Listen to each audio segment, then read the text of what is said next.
नमस्कार. India star one न्यूजमध्ये आपले स्वागत आहे. जिल्हा परिषद उर्दू शाळा क्रमांक 2 यावलची दुरावस्था, विद्यार्थ्यांच्या जीवाशी खेळ सुरू, शिक्षण विभाग झोपेत. यावल शहरातील जिल्हा परिषद उर्दू शाळा क्रमांक 2 ची अवस्था पाहिल्यानंतर शिक्षण विभागाच्या कारभारावर गंभीर प्रश्नचिन्ह निर्माण झाला आहे. विद्यार्थ्यांना सुरक्षित आणि दर्जेदार शैक्षणिक वातावरण देण्याचे शासनाचे दावे कागदपत्रावरच असल्याचे या शाळेच्या जीर्ण अवस्थेवरून दिसून येत आहे. शाळेच्या इमारतीचे छेद झिजलेले, भिंतीवर ओलावा आणि तडे, रंग उडालेला, तसेच इमारतीची एकूण देखभाल अत्यंत निकृष्ट असल्याचे चित्र समोर आले आहे. अशा धोकादायक इमारतीत विद्यार्थी रोज शिक्षण घेत असल्याने पालकांमध्येही चिंता व्यक्त होत आहे.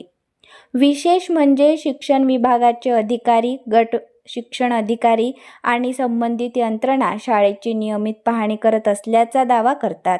मात्र जिल्हा परिषद उर्दू शाळा क्रमांक 2 ची प्रत्यक्ष पाहणी परिस्थिती पाहता हे दावे कितपत खरे आहेत असा प्रश्न नागरिक उपस्थित करत आहे. शाळेचीही दुरुस्ती नेमकी कधी होणार? विद्यार्थ्यांच्या सुरक्षिततेची जबाबदारी कोण घेणार? एखादी दुर्घटना घडल्यानंतरच प्रशासन जागे होणार का? असे संतप्त सवाल पालक आणि नागरिकांकडून उपस्थित होत आहेत. मुख्य संपादक संदीप सुरवाडे यांचा रिपोर्ट, जळगाव.